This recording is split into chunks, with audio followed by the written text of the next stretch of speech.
Greetings, greetings.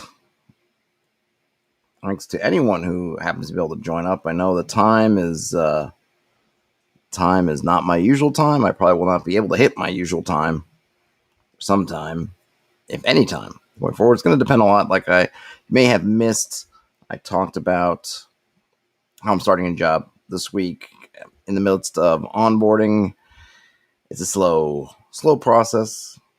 I think they just got a lot going on over there, and I think they also mentioned that the folks who are doing such things are behind. So while they're behind, I am kind of in a little bit of a limbo, which gives me time to stream. So I guess I'm actually kind of thankful for that. Let me know if there's any issues in the chat, as usual.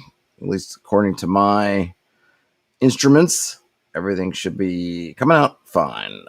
But I thought, thinking of something to talk about since I realized I would have some time today.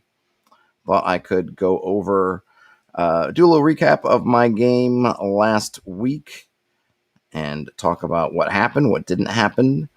If there's anything I would do differently, if there's any lessons I learned, you could just chat about stuff and ask me questions if you have any, so on and so forth. If you're here, obviously live in the chat. Otherwise, you can feel free to reach out to me on wherever you'd like to find me on social media. I'm pretty much everywhere. Let me share. I'm going to pull back up the curse, which was actually from a couple of sessions before last, or in between sessions, I should say. So in between the session before this one and this session, I plugged this into my group's, I call it the lore channel, which is the we're in Discord, and that's the channel where I put stuff. I have a couple channels. I have a channel for essentially when we're rolling dice and that kind of mechanical stuff and stuff we might be doing in the game. I have an out of character channel for putting an assortment of yada yada yada, and then the lore channel is essentially for things that are more or less important. So this is where I will put information. If they run across somebody and I remember, I will put their name into that channel. I won't necessarily put anything else, but if they say, hey, you've met, Mustafa the Bold, bam, I will drop Mustafa the Bold's name in the chat, and the rest of the context up to them to try to remember. But I throw that in there. So what I did, I think this might have been the first time that I've done this. Maybe not. What I did was I put in this text. So we had it, and this text being a bit of a bridge between the session we had and the session we were going to have. The context was they'd met this guy who I found this online image, more or less, not exact match, but more or less, he kind of fits the knightly posture, and his pose with the sword is fitting for this curse. And I think in a couple of the recap and planning chats, I think when I had the recap chat, I think I talked about that I was going to do something like this. And then when I covered my prep for this session, I brought it up. But this happened for the players to happen in between sessions. So the first thing that happened when this last week's session started was I kind of reset that they heard this. And I also wanted to make sure that they understood it in terms of what I was saying, what I wasn't saying, just to make sure we had an understanding. Now, I'm usually all about, hey, I want you to, here's some text, you can reflect on it. So I put words in there, phrases. I'm trying to see where one of them is. Right, so the man, right, so this is from the second paragraph. The man looks at you, or perhaps through you, or past you. Right, so indicating that he's looking in your direction, and you, as the player character, don't know really. Is he looking at you? Is he just looking kind of that when someone gets that sort of far-eyed gaze where they're just sort of not even looking, just kind of looking as if you don't even exist, or they're looking past you towards something else. And I'm usually okay with the players taking that as they will. If they want to take it that he's staring at them, they can. If they want to take it like he's staring at somebody else, they can. But in this case, since especially when they started chatting about it, I wanted to make sure that this idea of no, you don't know for sure that he's staring at you. It's an open to interpretation. I wanted to make sure that they knew that what I was trying to do here was that make a gray area. He doesn't. I don't. He didn't. I didn't say, and whatever this narrator, whatever. Like me telling to them, I'm not saying he's looking at you. I'm saying he's looking in your general direction, but you don't necessarily get the sense he's looking at you. Maybe he is. Maybe he's not. And it was just important because he's telling this thing, which I think they read it, and obviously, as soon as they read it, they got the import of it, which is essentially a curse. This idea of he's staring at him like he knows what they've done, and cursing versus him kind of staring off into the distance and cursing in general. I wanted them to know that it wasn't like it was immediate, because they know that they know what they did, right? So that are they imprinting their own guilt in a way for the words to create a situation that doesn't necessarily exist? So I just wanted them to kind of know this stuff, because they were going to make decisions. They almost came to the decision of let's try to gank this guy before he does whatever to gank them. And I wanted to make sure, hey, he's not showing any particular threat. He's actually walking away from you. You're welcome to go attack him, but if you're going to attack him, just understand. I didn't say that he was staring at you and cursed the ground, looking at you and, doing one of these, where he's looking at his eye, pointing at his eyes and pointing at your eyes and then frowning. That's in your head. So they went back and forth a bit about that. And during this time, the guy walked off and, in fact, vanished somewhere deeper into the woods.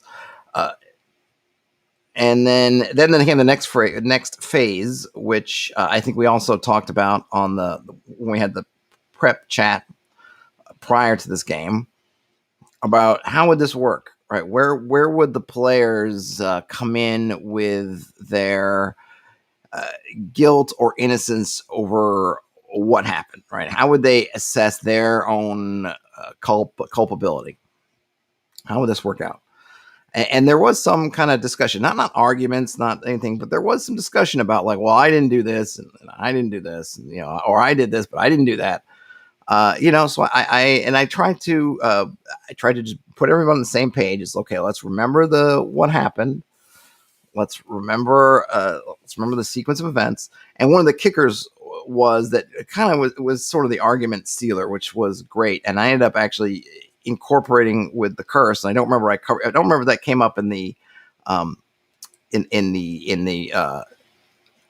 the prep chat, but there were 3 rings. So inside this sarcophagus, there was a tree that was a little just magical shrine that was keeping this area of the forest clear from this murderous fog. And inside the shrine was a sarcophagus, and on the sarcophagus was growing a tree. And one of the players went and just couldn't resist plucking a leaf off the tree. And the whole point of this thing was you had to leave it alone. That was that was the puzzle, right?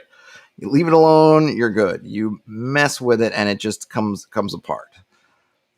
And so he plucks the leaf, and then the life just starts to drain away out of it until the whole thing goes essentially dark, because it was sort of glowing with a bluish color. It goes dark. Murderous fog starts to pour in. Whatever was holding out the fog has failed, and now it's coming in. Let's see. None Nothing says, "Hey, None Nothing. I had the same thing happen in a long-term curse I gave my players. I told my players curses are not known for their fairness." Yes. So there was this idea of, hey, I didn't pluck the leaf. I didn't start this fire, right? And that's true. One player character did it, and that player character was essentially working alone.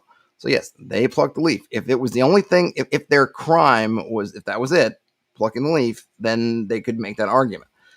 However, once it became clear that the magic here, that they'd killed the golden goose, so to speak, it became, what can we loot from this area before we leave? And they were able to jimmy open the sarcophagus. There was a coffin inside with a body in it, and as the fog is coming up and literally eating away at this stuff as they're trying to kind of lift it out of harm's way, they found some rings on the body, pulled off the rings, and then tried to get out of Dodge. And this is where the one character got separated from the others, but they all basically ran. And the rings became super important because they literally were symbols of their guilt, because each one of them ended up with one of those rings. And those rings refuted any arguments of like, hey, it wasn't me. Because regardless of where you get to, where you came in on the whole, did I start the fire or not? Once the fire was started, they all looted it. Right. They all took part in the looting. It reminded me of a lot of what you see in kind of horror movies and other kind of things, right? Where one guy may be the worst offender of the original offense, but everyone else took advantage of it. So even if you say, I think the phrase that came around in the prep chat was accessories to murder. It's like, yeah, you didn't murder the tree. That one guy did, but you guys all took advantage of it. Once it became clear that this was murdered, it was like, ooh, free for all. And so that each one had these rings. And as soon as that became, excuse me, evident, these rings, the one guy was like, well, I want to give it back. I'm gonna take it out of my pouch and I'm gonna throw it away, or I'm gonna put it back on this shrine. And that's where I had this, I forget where exactly it came in my mind, but it was right about when I thought about the rings, and I was explaining to them, well, you each one got one of the rings, like that kind of shows your guilt. I decided that these rings, and I may have come up before in the prep chat, I don't remember, but these rings are really symbolic. So when the character went to look in his pouch for the ring, it wasn't there, it was on his finger. And then each one in turn found that the rings were on their fingers and weren't coming off. Tank Pal says, hello, Murder Tree. Hey, Tank Pal. Jackhole says, mother leaf pluckers, a curse is what they get. Exactly. Frederick Work says, yep, accessory to murder. Yep. Tank Pal says, yeah, I think the rings were actually why they became cursed. And then Frederick Work says, get a blessing and say 1,000 Our Fathers and donate 25K to the church. Yeah, they probably have 25K. I don't know that which church the church is going to help them. But yeah, but it was funny because it led to this whole discovery of this, which I talked about it. Another one of the things was having like these visible props, so to speak, of effects, right? Yeah, they're cursed and they felt the magic creeping over them and settling in. But I really think it's wonderful to have this physical thing. Here's this ring on your finger. You can't take it off. That shows that you have this, and maybe other folks will see it and maybe they'll recognize it. Maybe the ring has an aura of some kind, right? There's all this great stuff that you can get into with these rings. And the fact is that they're stuck with them. Can't take them off. It's there to remind them until they undo this curse that the curse is on. Frederick Work says, if the church doesn't help, black magic or maybe a thieves guild. Yeah, there might be there might be something to that, maybe. And then also says, last ditch, take the black. Yeah, if I had a wall kind of thing they could go to do that, I might let them do that. And then Jackal says they need to plant 100 trees. Johnny Appleseed campaign, anyone? Right. You got to plant. What were those trees from the Lorax, like the Crumula trees or whatever? Yeah, they got to go and plant a bunch of Crumula trees to fix this.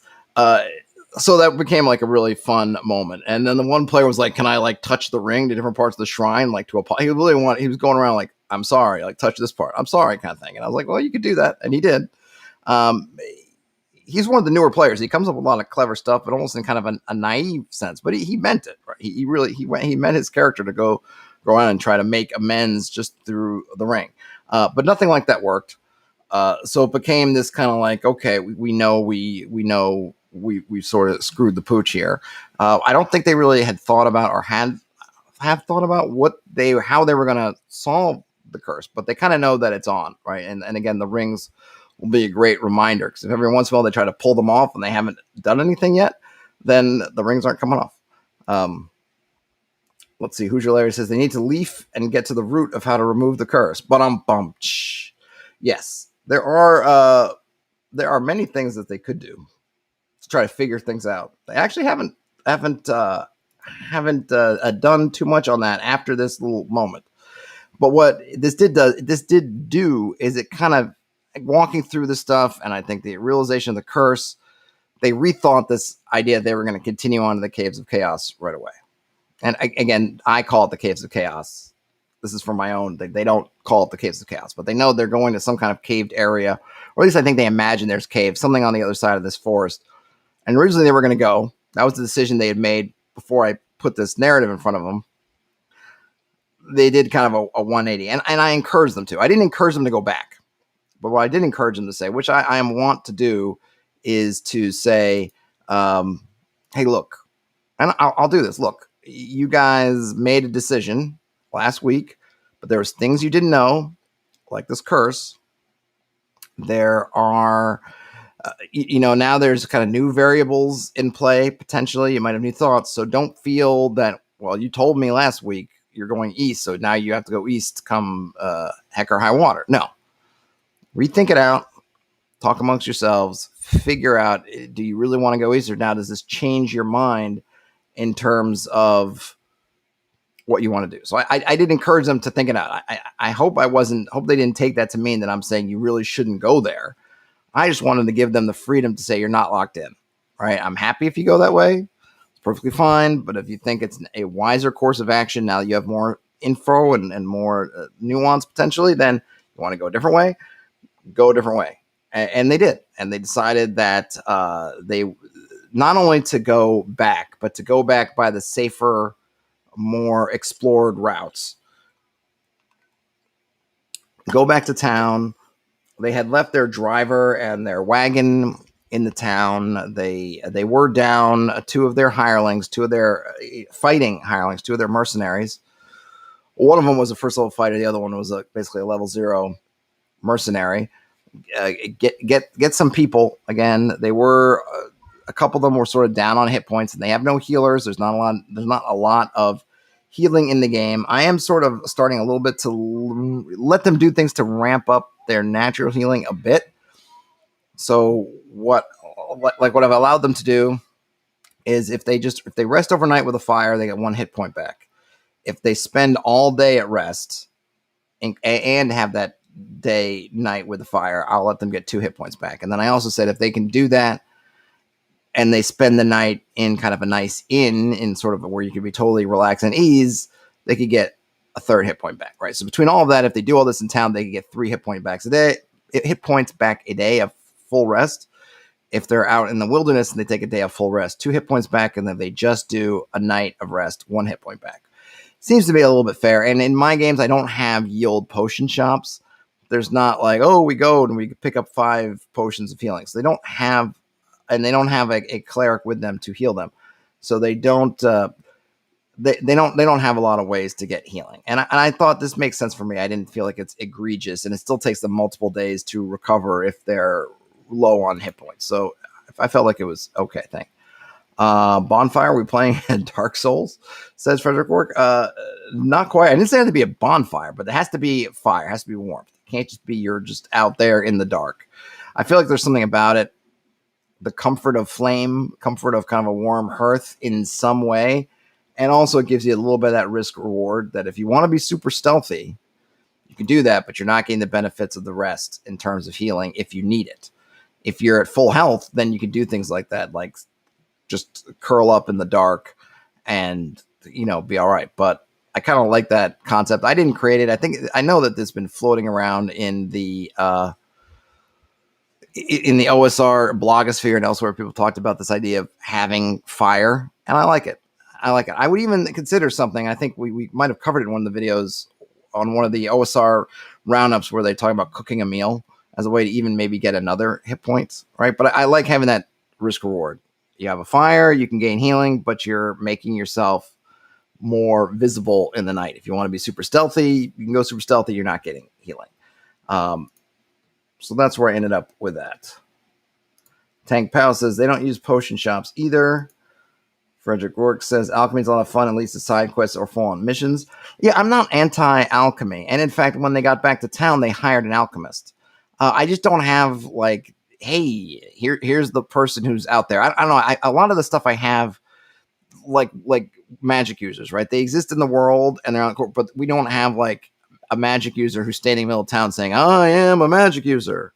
Like, let me do a trick for you, right? Or, whatever. Like, they actually hired a magic user also when they were in town. So they're on the world, but they're not setting up shops saying, here's my magic. And the same token, there are folks who dig alchemy, but they're usually sponsored by someone doing it on private things. And I also, when they asked me, well, what do alchemists do? I said, well, they can do things like potions, but I'm saying there's not necessarily, because I don't want your alchemist to turn into your sort of potion machine, but they also can do things like they're scientists, like they're physical scientists. And one of my players has been holding on to this strange metal they found.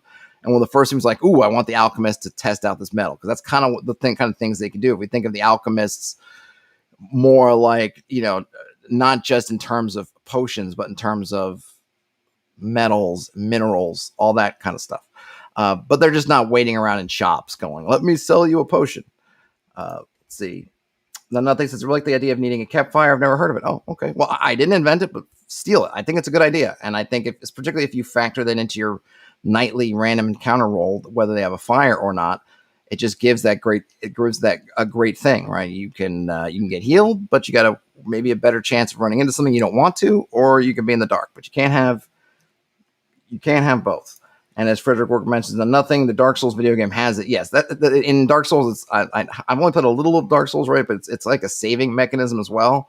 This is just having some kind of warmth, some almost like a memory of home. Hoosier Larry says that's a good system for healing. It contributes to portraying the difficulty of living in the wild versus having the comfort of four walls and a roof. Yes, so I do want to reward them in a sense for getting to a safe place or getting back to a safe place, and also reward them for taking time. I think time is that mechanism that it gets overlooked a lot, right? So they spent, which will come up at the end of this session, they spent several days healing up, or a couple days healing up in the wilderness. Then they made a decision to go back to town. Took them a day and a half to get back to town, something like that, maybe 2 days, day and a half, 2 days, somewhere in there. And then they spent another couple of days in town finishing up their healing up. So they got to do all that, and now they're at full health. But there was a week in there, and that week may be somewhat important to them. Let's see. And then Frederick War says alchemy needs special ingredients. I think it depends on what you're doing, right? If you are brewing things, it might need special equipment. I think that, well, I would say, yeah, there's special ingredients. I would say, I think it has equipment, and I think of like pictures of the labs with the bubbling cauldron, things like, bubbling, I don't know. I keep wanting to say test tubes, but I don't think they're test, like beakers and things and smoke coming out and fire and things. But I also think of an alchemist as having a high flame and, putting a piece of metal over the flame and seeing what colors it burns to see what it's made of, right? In an alchemical sense, or trying to take two metals and put them together into something interesting, right? Could you take, if you had some kind of weird, fantastic metal, could you mix it with iron or bronze or something to make some other metal, right? All that kind of stuff. I was telling my players that you think of alchemists as kind of like your medieval fantasy, physicists and chemists, or maybe chemistry. Now, physicists, I don't know. Physicists, chemists, working with physical sciences, right? Doing all that kind of stuff. Yes, it can be brewing something up, but it's a lot more than that. They're kind of this type of science, and you can use. And then when they also picked up a scholar, and they were like, well, what is a scholar? And the scholar is like if you want to say like like the liberal arts kind of thing, right? All about books and research and, reading things and all that. So they are more than just making potions or something like that. At least that's how I see them. Obviously, in your own game, you can see them however you like. Jackal says they need an herb woman witch in the middle of the woods, like in Kingdom Come Deliverance computer game. They actually met a woman in the woods. Turned out to be like a kind of I don't think they know she's Fae yet, but she was Fae. And this was way back at the beginning of the campaign, actually. The one player was there. These other two players that are playing now weren't even in the game yet. They were at the one town where they came back to, and they were looking for things to do. And the players started looking around like, do you have any like people who know things about things? And so, and the bartender at the tavern kind of said, well, there's a kind of a woman in the woods, like a wise woman kind of thing. And they went and they bargained away a letter that he was carrying, because they were messengers at the time. And he was supposed to bring back a letter from a guy who later disappeared mysteriously.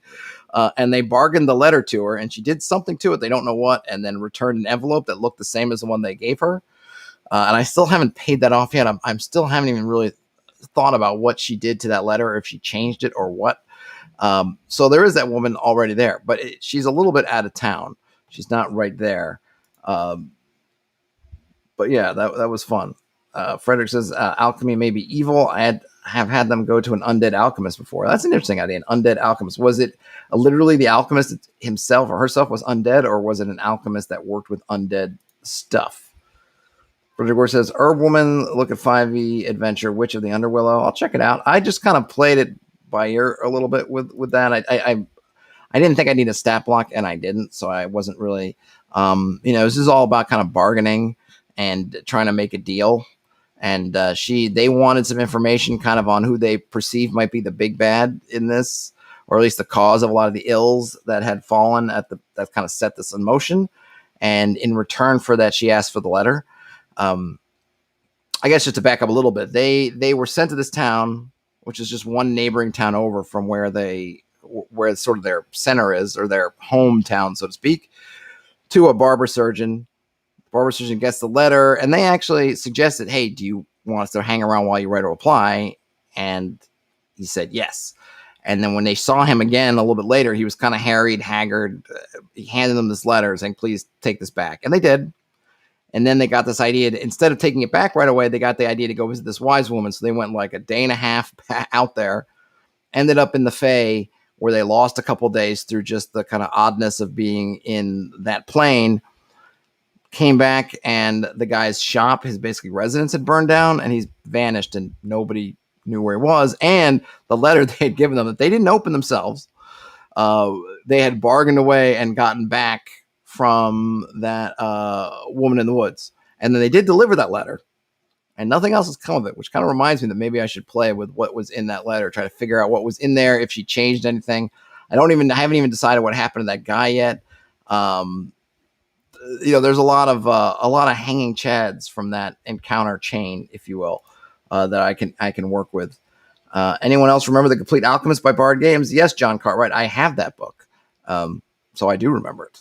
Maybe I'll have to pull it up and go through it at some point. I'm gonna wait to see kind of what they want out of The Alchemist. At the moment, they're most interested in figuring out some stuff like the metals. That was their big thing right now with the metals. And Tang Palace has really liked that book. Frederick Orca seems like has also seen that book. Complete Alchemist, and then Arcanum. Yeah, I have like 3 or 4 of those Bard Games books. Frederick also points out there's a free SRD of Arcanum for the 30th anniversary. I think he shared that with me. John Carver says there are some very good books. They are. The Complete Alchemist is in the SRD. Okay, that's good to know. And then the Complete Spellcaster. Yep, I have all of those. I should go back into them, maybe do them on the channel. Maybe I'll pull up that Arcanum SRD and go through it at some point. So they're back in town. They healed up. They spent some days healing up, and they went and found their driver.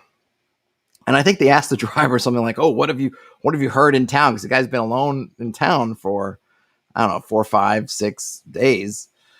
Like, what have you heard? Like, and the driver's like, "I don't know, nothing." And then the players were like, "Oh!" But I think this highlights. Anyone ever see the movie Cocktail? Cocktail from the 80s. Tom Cruise. I forget the other guy's name. There was the guy. He was an Australian. He is an Australian actor, and he played this guy named Coughlin. And Coughlin has these. We're always talking in the movie about his Coughlin's laws. They weren't really necessarily good or bad. I think if you look through Coughlin's laws and how they turn out, I think they don't turn out well at all. But always stuck in my brain this idea of Coughlin's law, and then he would spit out something, Coughlin's law, like never pee in the wind, or something like that, right? Whatever. So I kind of think of like my sort of laws. I don't know if they turn out rightly or wrongly, but they kind of just stick there. So my like Todd's law is your hirelings, to the extent that they're competent at all, are really only competent in the thing that their occupation says they're competent in, and they might even be incompetent in that. And I if you saw my hireling generator when I posted it, I split it off so it's its own DM tips video now about someone's hireling thing. I kind of put a little aside about the generator in there, when that actually will say like how good they are at their job, like, oh, they're great at it, or they're terrible at it, or they're okay at it. But outside of that, you can't have expectations of these guys doing stuff. And I will constantly reinforce it in my game. If you this guy, he was driving the cart. He's not even really an animal handler. He was driving the cart. So when they came back and asked him stuff, about like the cart. He's like, oh yeah, the cart's fine, and like, you take care of the animals, and he's like, oh yeah, I took care of the animals, and then he's like looking around for how fast he can get out of there to make sure the animals are okay. And then when they asked, and I think actually it was before that where they asked him like, well, like, did you have your eyes and ears open? Like, what'd you hear in the taverns or whatever? He's like, no, like I didn't hear anything. Right? That's because it's not his job. He doesn't care. He doesn't have a stake in what's happening in the tavern. If it's not like juicy, oh, there it is, Brian. There we go, Brian Brown. Thank you, Tank Pal. If it's not juicy gossip that's just kind of fun on its own, this guy's not. He's not your spy. He's not keeping his eyes and ears and taking notes. He's barely a good cart driver. He's and just as an addendum to that, he might do a little bit of animal handling, but he's not even really an animal handler. He's not someone who takes care of the animals.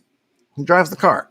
That's his job. If you start giving them other responsibilities, they're not good at. I mean, one, they're not going to take their own initiative. He's not going to say, well, I'm in town for a few days, so let me keep my eyes and ears open to anything that will affect my bosses. No. He's like, woohoo, if I got coin to get drunk every night or do whatever I want to do, that's what I'm going to do. Can I sleep all day? Great. What I'm on my own for who knows how long, as long as the coin lasts, and it's not mine, particularly if it's not his own coin, great, right? Those are his priorities. His priority is not, well, what else can I do for the group while I'm here? Again, these players are pretty much new to the game, and I don't think prior to this they'd ever played OSR, so I don't think they're really familiar with hirelings as a breed. But certainly, in my game, your hirelings, they may be good at the thing that they say on their name tag. Outside of that, not good. And you shouldn't expect them to. If you want to someone to hang around in the tavern and listen, either you find somebody who's like, oh yeah, I'm a spy master, I don't know, spy master, whatever, I'm a infiltrator or whatever, or someone of that sort, or you sit and you decide I'm going to invest time in some downtime to hang around the tavern and hear stories. You don't just leave, well, this guy's the driver, so I'm just going to leave him in there doing that. Not that kind of driver. He's not the driver, from the movie Driver or something, where the guy is some kind of superhero who just happens to drive cars, or in this case wagons, to make ends meet, or because he likes it, right? He's a driver because that's what he does. So it's this very funny moment where I think they were expecting like this guy was going to be keeping tabs on everything in the town for them, and of course he'd done nothing of the sort, and even kind of intimated that he maybe hadn't really been doing much about his regular job. And that was kind of fun. So that's kind of like Todd's Law, right? Hirelings, outside of their given occupation, they're sort of worthless. Now, once you get into the retainer category, and by retainers, I'm talking about levels, NPCs with levels, it's a little bit better. They're a little bit more thinky and doing stuff. Doesn't mean they're always going to do it for your advantage. They may be looking out for themselves, depending on if you just hired them or if there's somebody who's a follower. But they're more competent. Nothing says another thing to consider. Anyone that would be a hireling for an adventure party can't be that bright. They don't have a great life expectancy. Yeah, pretty much. I mean, this guy wasn't going to be going any dungeons with them, but certainly just being in the wilderness with them, not great. And I think he probably felt like it was just a win-win-win when they realized that where they were going wasn't going to be good trails or roads for the carts. So they told the guy to stay back. And they gave him some coin. Yes, I'm going to spend. These guys may never come back. I mean, and if they didn't come back at all, he's got a couple of horses and a wagon that are all his. So for him, it was a no-brainer to hang back in town. But yeah, he's not doing their work. He's not doing their work for them. Frederick Gore says torch holders, the red shirts of D&D. Yep. Though they actually haven't put their torch holder really in front, which is kind of impressive. They've been putting their own guys in front. The torchbearer ends up in the middle, or in the back. So he's been pretty well protected. Their torchbearers actually made it through their last adventure, and I think he's the only hireling that. Well, they didn't have that many before. They've got more than they had before, but yeah, he survived. He survived. Good on him. He's kind of become their mascot a little bit. So they're in the tavern, and they looked to see who was around. They ran into a couple of magic users. and they hired one of them. No, they ran into one magic user. They ran into a fighter. They hired them. They ran into a couple of scholars. I think they hired one of the scholars. They did get an alchemist. They hired an alchemist. So they hired a bunch of people. And then they decided to that they were going back to the other town. So they're from a town called Nobbs Hill, and about a day's ride, more or less, from Nobbs Hill is this other town called Quarry Bridge. And so where they had taken them was they had kind of gone down, following the road to Quarry Bridge, and they got up into the wilds. This is where this river that kind of connects both towns also runs through these hills. They'd gone into the hills, and originally they were maybe going to cut back across the hills back to their first town, but they decided, hey, wait a minute, we'll take the easier road. We'll be able to get our driver and stuff, and then we're going to go back. So they did. So they kind of did some other prep in town. They healed up in town. They kind of got all set. They picked up some people. They decided, and they were thinking about, they actually were debating going back to that woman in the woods, but they ended up deciding against it. Frederick Ork says, when players have too many hirelings, it's time to introduce the grumbler. Oh yeah. I don't even think it's really too many. To me, it's all about, like, what are they doing? Like, where's their money coming from? Like, what, I do try to keep track of their morale.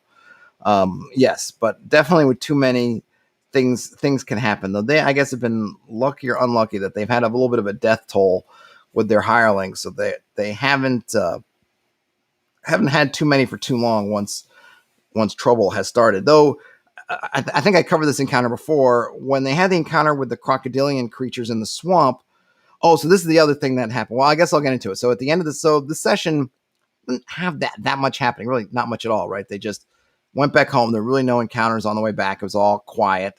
They get back, they rest up. One of the players was trying to, they had this magic flute. It was kind of a one-use flute, but they keep trying to use it over and over again. I just have kind of little quirky things happen when they keep using it, but not what they were able to use it for the first time. Maybe I'll have it do something else at some point. But they keep kind of fighting a little bit over the flute. Like, one guy's got it and he's holding on to it like it's for dear life. The other players seem convinced the flute has more charges to it. They don't really have some way of tracking it. And they actually haven't. They have basically an identify type spell on it. They haven't cast it on the flute.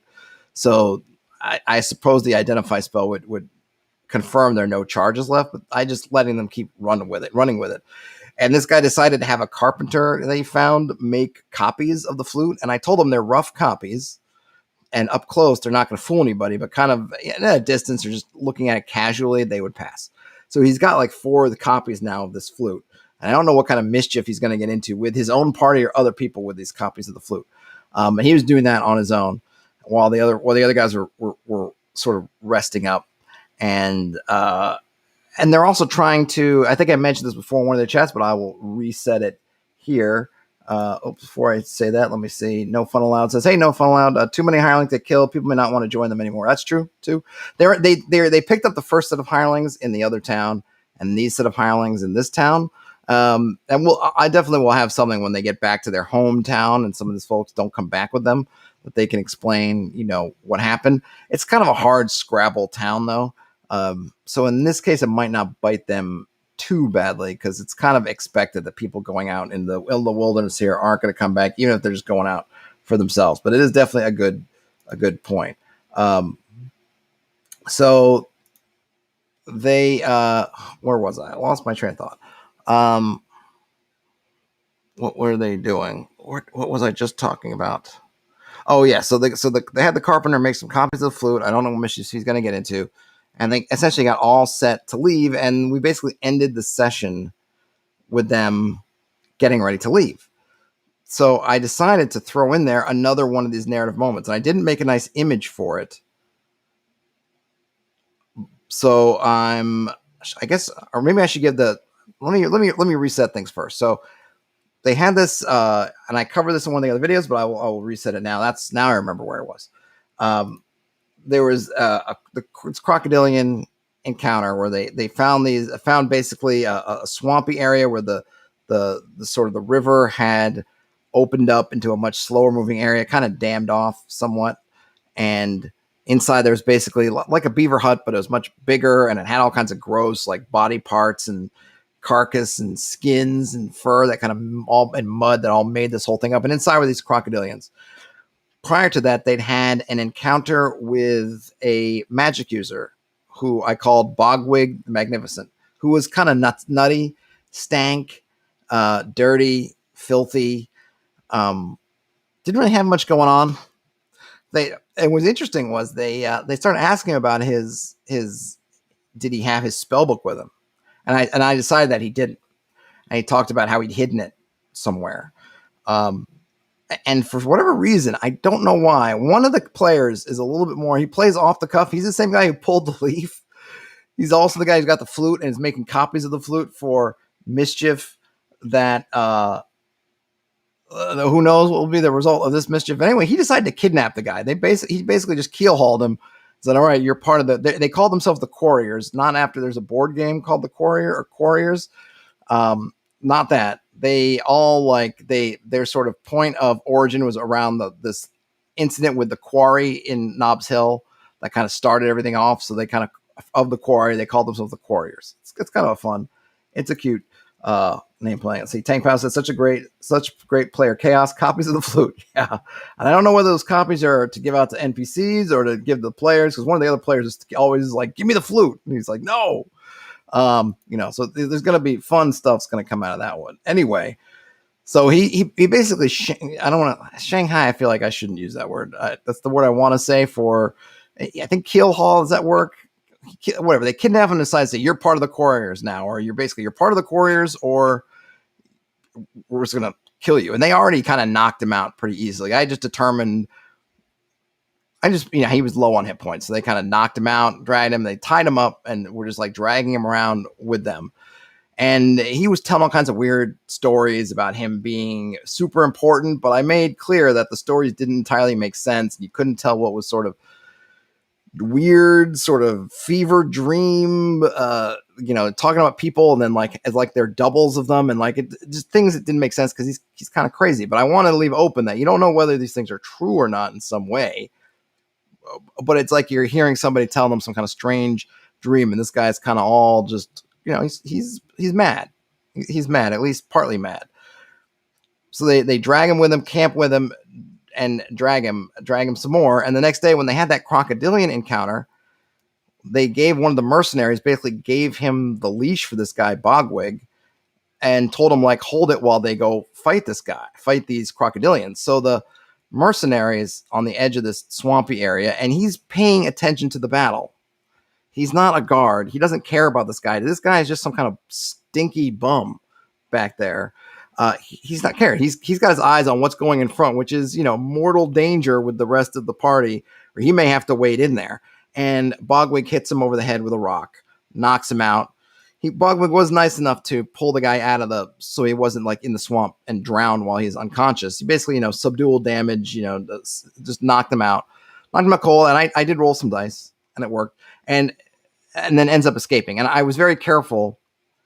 At one point I was in the combat. I'm talking about, okay, this guy's doing this over here, the guy who had the leash. And at some point I stopped talking about what the guy with the leash was doing. I just was, okay, these are happening. And I just would kind of pass over guy with the leash because I didn't want to say, oh, guy with the leash is knocked out or anything, because they didn't look.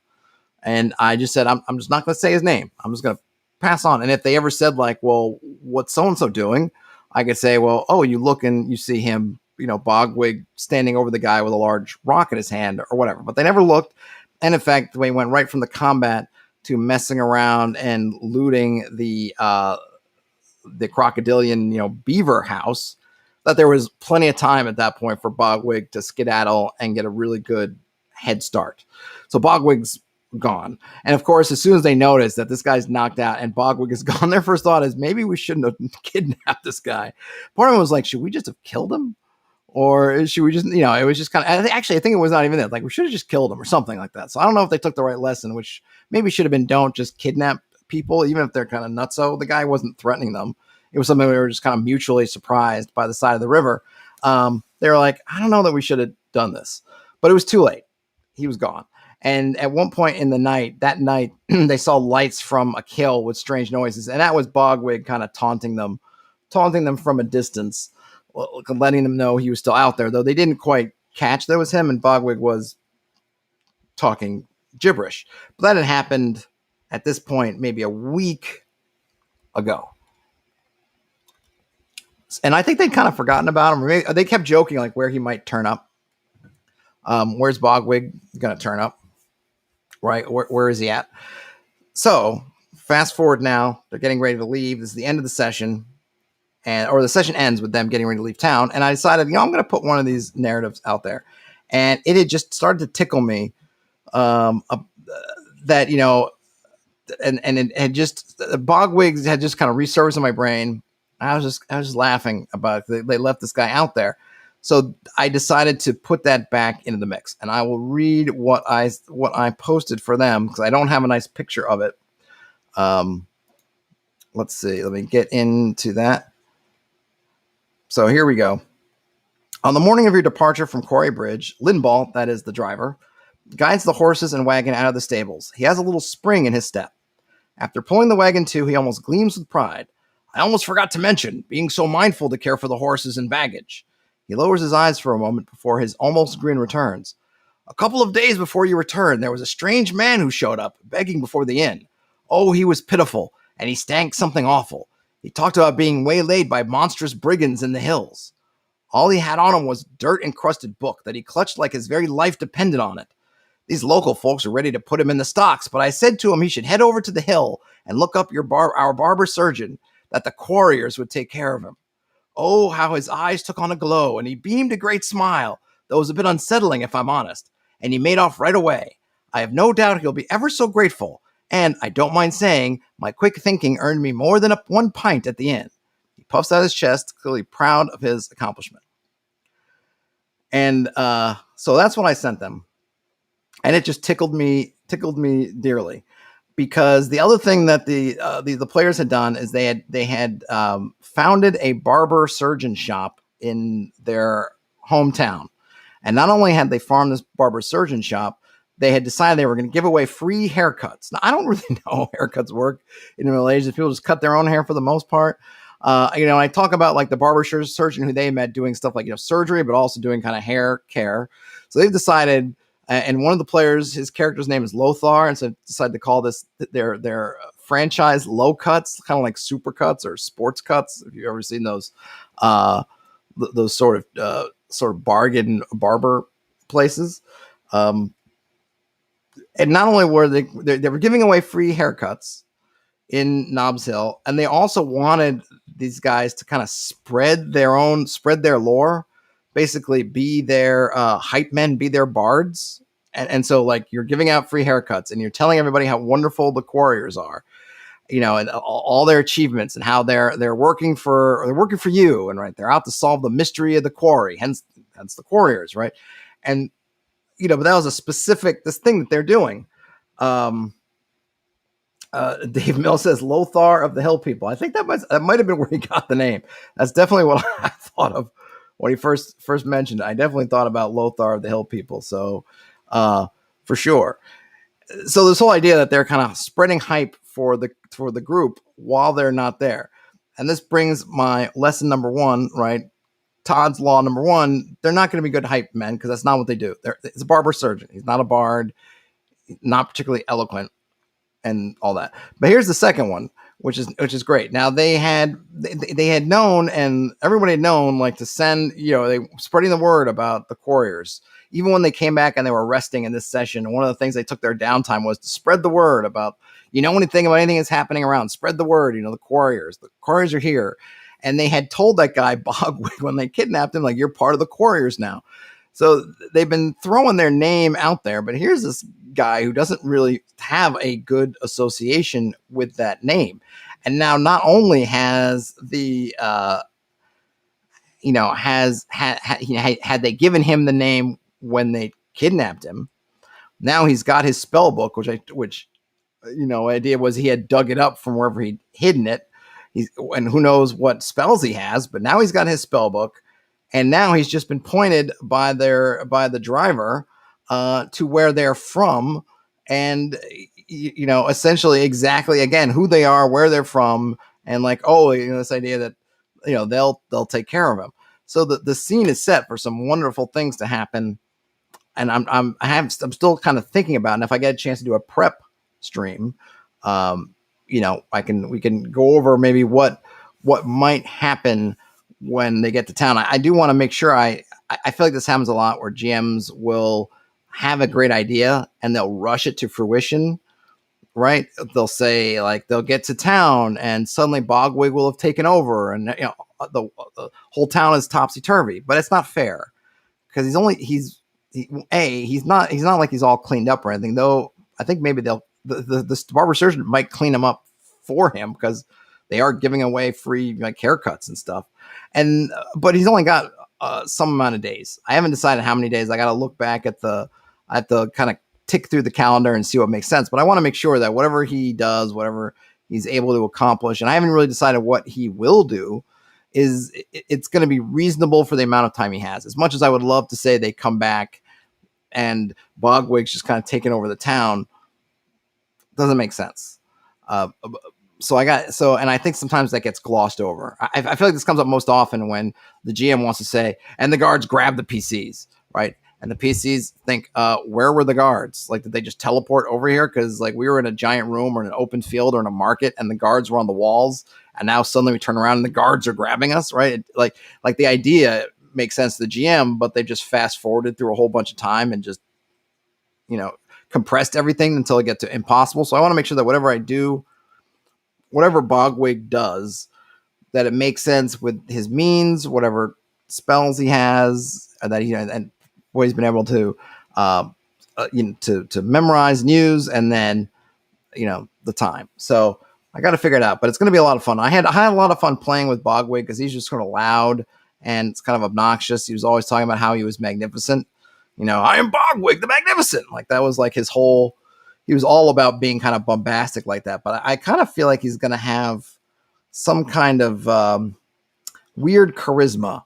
I'm trying to think, like, what was the guy, the Russian guy with the czars at the end who had that same, he was really Rasputin, right? He's going to kind of have some Rasputin-like weird hypnotic charisma on some people. So it's going to be interesting how he's been able to dig himself like a tick into things. And, he's definitely got to make things difficult for the Quarriers. Tank Pal says, yeah, prep stream would be good. I have some ideas for that kind of content too. Nice. Great. I shall try to. If my scheduling allows, I shall try to.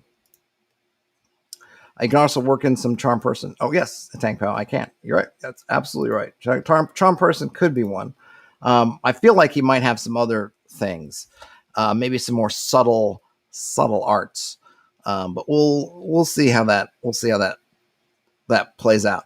And I guess maybe this would be, Todd's law. What first law was, hirelings are really incompetent outside their specialty. And definitely another one of Todd's laws will be that the party is going to create their own enemies. I've seen this happen so many times. They mistreat somebody. They try to kill them. Maybe they do kill them, and they're related to somebody else. They're going to make, even if I did not make any particular boss enemies, right? There's no big bad. There's no particular. I mean, really, in reality, as far as things that they can deal with locally, no particular big bad evil guy has surfaced. There was one kind of super bad guy, but he wasn't really bothering with them. He was doing his own thing, and he kind of left the scene. They tried to chase him for a little bit, lost him, but that really wasn't their. I mean, they were trying to kind of make it their fight, but it wasn't really their fight, and they didn't really have a chance to engage it anyway. It's not like they have a real rivalry with this person. Like they're not on the same wavelengths yet. They're not in the same arenas, right? It's like the party's kind of in the single A minors, and this other guys playing in the big leagues. So he's not concerned with them. And even if they concern themselves with him, they don't have the tools and the things to do anything with it. Now Bogwig, he's definitely kind of maybe a little bit above their level, just in terms of if you're going 1v1. But this is all of their creation. Bogwig was just a random encounter. He was someone that they could have said, "Okay, crazy dude," and left him there by the river. Maybe they even could have been nice to him and given him one of their water skins or something, or some rations, sent him on his way, which might have turned out kind of nice. But they manhandled the guy. They kind of beat him up, took him hostage, and then he escaped. So this guy, they've totally created him, and they already were afterward when they read this, we're already talking about like, oh gosh, what has this guy done back at home? Like when we get home, are we going to find like all our guys dead or whatever? And I'm not going to he's not going to go there and start butchering people. That's not his thing, so to speak. And I want to really dig in and have fun with it, right? So I don't want to take just what would be the most obvious mean thing to do, right? This is kind of like my long kind of on alignment, right? You're going to be evil alignment, really dig in there, and what's the long-term kind of evil game you can play? Not just, haha, I'm evil, so I'll slit all their throats. It's like, okay, that's so boring. No, I want him to really get in there, and I really like the idea of playing up this guy's kind of Rasputin sort of energy. Maybe they'll find that he's somehow got himself embedded with the local viscount, the local lord, in a way that will make it difficult for them to deal with, to just dispatch him directly. So there's a lot of interesting ground there. But if you let your party just operate long enough, they're going to create their own enemies, I think. Maybe not if they're careful. Maybe if you're a really careful party and you're super thorough and so lily white. But I feel like I've never seen that party. I feel like somewhere the greed takes hold. Somebody makes a decision to do something. You may do something out of the kindest of intentions, but then the village is on fire. These things happen, right? You're trying to save the village and you end up torching the village. I mean, come on, that's just, you can't make lemonade without, cutting some lemons. Or I was going to say, you can't make lemonade without breaking some eggs. Can't make an omelet without breaking some eggs, right? Is that the phrase? So those things happen, but they're always, what happens with all those eggs that they're breaking? This particular egg is going to turn up. Jackal says Bogwig could weasel his way into their group and act as a spokesperson for them while they are away, ruining their reputations. I mean, yeah, that's definitely going to be part of it. And that also plays into the curse, which I kind of like the timing. I feel like in their brains, even if the actual timeline is not quite correct, this idea that now they have this curse of these things turning bad in their hands, and now this bad penny has turned up. Oh, that's the other thing. I guess maybe it would be Todd's Law the Third, right? If bad pennies are going to turn up, you leave this guy hanging out there, having done ill to them. They're going to pop up somewhere. They're not just going to fade off into the wilderness like that guy in the Pine Barrens in that Sopranos episode. They're coming back somehow. You're going to have to deal with that in some way.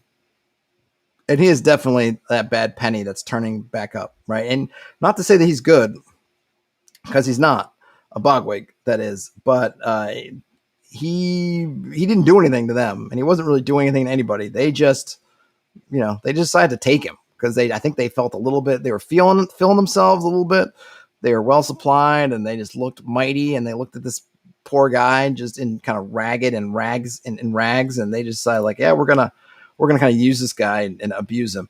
Juan Cholo says, make a fire for a man, you keep him warm for one night, set a man on fire, he'll be warm for the rest of his life. No, that is so true. That's wisdom right there from Juan Cholo. So that's it for the session. In fact, that was the session, and then that little past session. I have to say, I really dig these little narrative bits I can put in there. And I can do that because we're playing. I mean, not because we're playing remotely, right? But because we have something like Discord where we can asynchronously post stuff. I do wish my players took more advantage of it for themselves, because they've talked about it and I've mentioned it. Like, hey, do some planning in the Discord. Take advantage of the fact that you guys can plan in Discord and write messages. That way, when we get down to game night, you don't spend a lot of time rehashing or hashing out stuff that you could have hashed out just here and there. It doesn't have to be all at once, but here and there over the course of a couple of days, over the course of the week between sessions, you can hash out a lot of stuff. For myself, I do like being able to throw in these moments, right? And I'll give them a chance to there's nothing really in this case. There's really nothing to follow up. This is something that already happened in the past. They're just being informed of it. So they can't, retroactively try to go in and stop it. I mean, they were nowhere nearby, but they can, if they want to pester the driver more. I think I didn't really leave anything out. I don't think there's any mystery there. I think they kind of are exactly know what happened. And so they're going to, they're probably just going to go with it. But I do like that aspect of having, and I suppose if I was on Roll20, I would have, I assume they have something similar, some kind of game forum or something. I don't know, that you could post stuff into. I mean, I'm guessing. I haven't played Roll20, but I like that I can post things in there, and it gives me a chance to kind of compose something, kind of make something nice. It's kind of my version of having some box text. I'm not using any box text during the games. I'm generally just riffing off of the little notes that I have, but this is a way for me to put some of that box text, put some of that exposition out there for the players in a way that, I mean, the ones I put out there haven't been exactly in their favor. I don't know if that colors their enjoyment of it as a means of getting information, since right now I think I've done 2 of these and they've both been basically bad for them. But it gives them a chance to kind of study it, right? And it's there. It's in the lore channel. They can read it. They can read it again. They can try to glean new things off of it if they want. If it's something cryptic, they can do what if they want to. I mean, not that I'm putting ciphers or anything in there, but if they wanted to try to break it down more or try to figure something out, they could. It's kind of there for them in sort of a quasi-permanent way. Wow, let's look at that. That already went through the hour. That was a fast hour. You guys had a lot of comments for me, which is great. Anything? I'm trying to think. I don't think there's anything else from the game.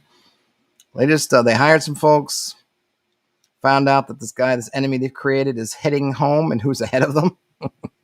Oh, it's gonna be fun.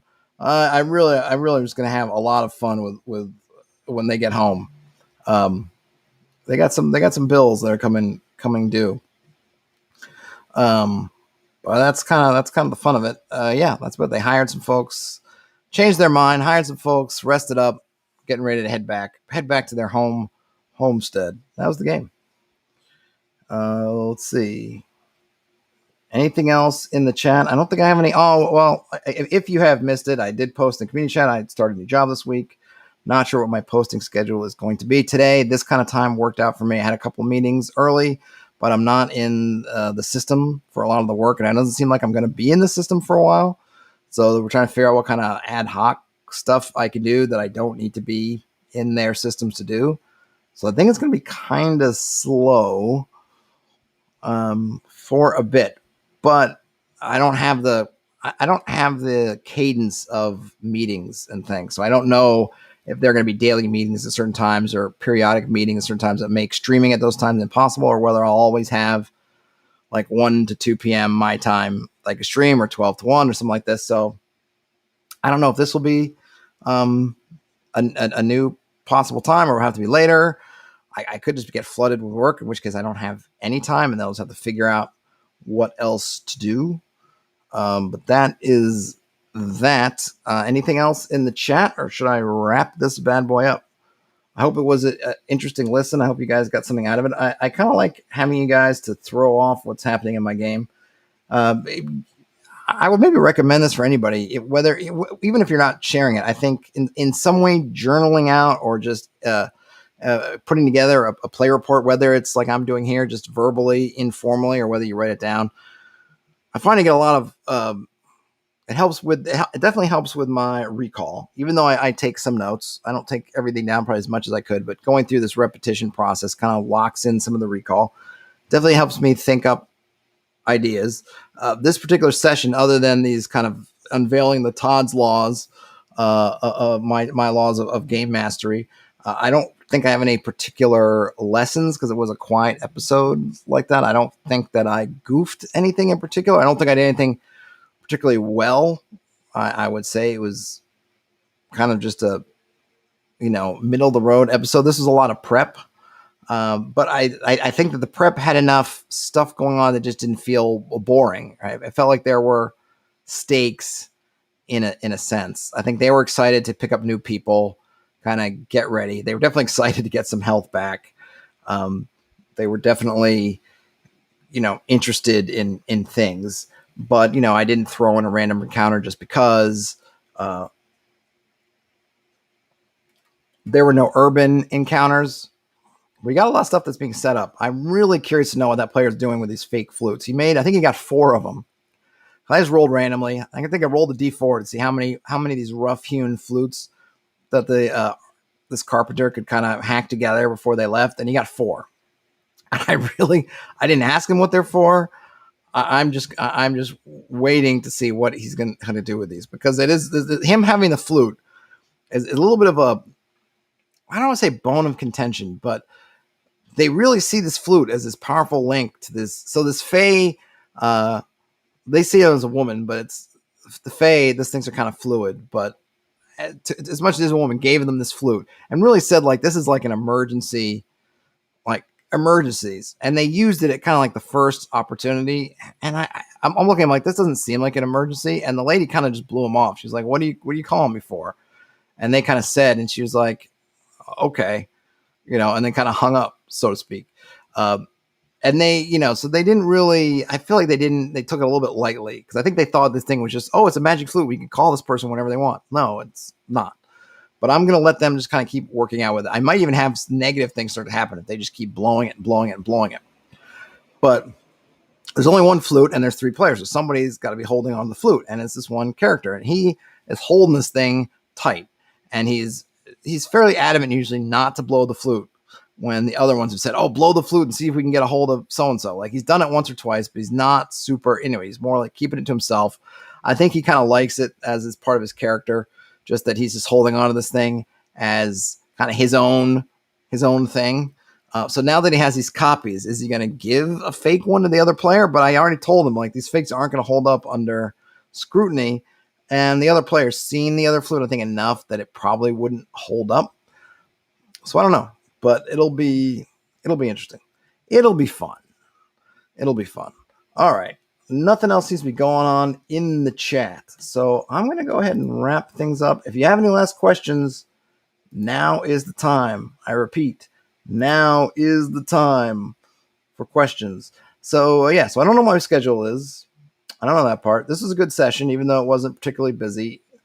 My laws would be, right, Todd's laws, right, outside of their occupations, hirelings are basically incompetent.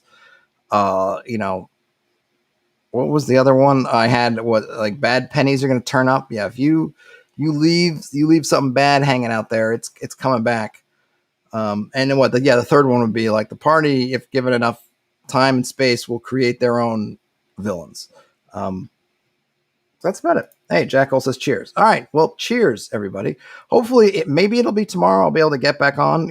Stay tuned. I try to keep that community tab on my YouTube channel homepage updated with the latest things going on. I will continue to do that, even if I can't stream. I'll probably put something saying, hey, I can't stream today, or maybe I'll be able to stream, or I will definitely stream. Wait, here we got one. Take me, what is my Grail gaming book? It's a good question. Grail being one I'm searching for, or Grail the one that I just love the most? I don't know what would be my Grail one that I just want. There's always something new, or I discovered that there's something old that I want to read through. I don't know. That's a really good question. Tank Pound says, yes, what I'm searching for. Yeah, I don't know. Let me think about it. Tank Pound. I don't have one that just jumps off at me. I mean, I've got a box. I've got a box of the original 3 Brown books. I've got Holmes. I've got BX.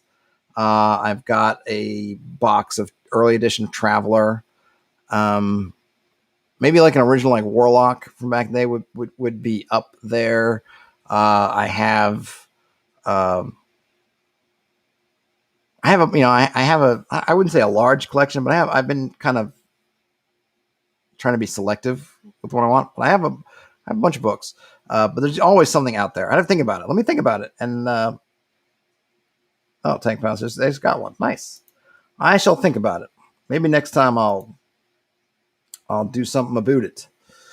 Maybe I'll make a stream or a video about my top 5 most wanted top 5 books that I most want to read. Anyway, that's all I got. If you were in here and you enjoyed it, and for whatever reason you're not subscribed, please go ahead and subscribe. Also, hey, thumbs up before you guys all bail out of the chat.